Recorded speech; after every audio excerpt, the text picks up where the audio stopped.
All right, Dan, time to switch gears. Fourth and Dan, it's what we love.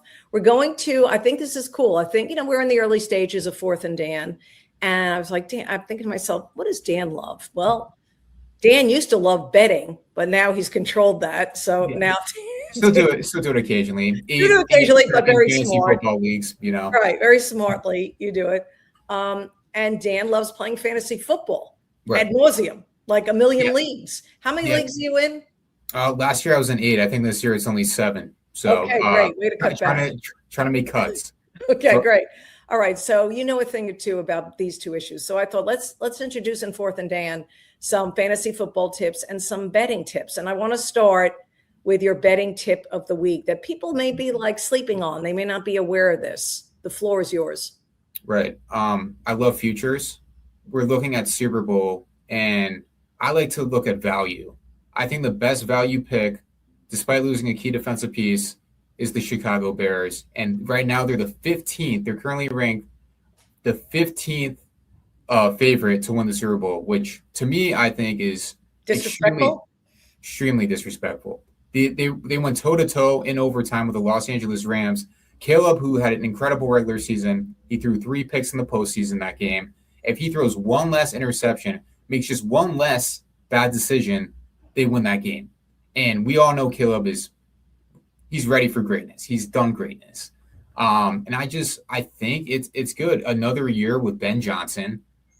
He's really helped him. Caleb Williams has never thrown for more than 7 interceptions in a season. Turnovers aren't an issue for this guy.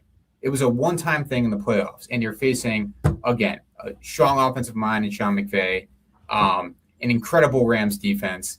I just like the value. It's at plus 2,400. I don't think you can go wrong.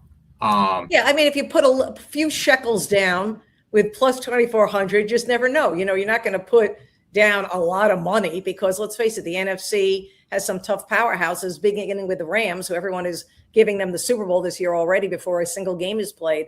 So that's the kind of thing. I agree with you. When you see the like disrespect, you just never know. And especially in the NFL, where we saw the Seattle Seahawks come out of nowhere, led by Sam Darnold. I don't know if you have that information. I probably should have been better and looked that up. Right. What were they? What was their betting odds on this day a year ago?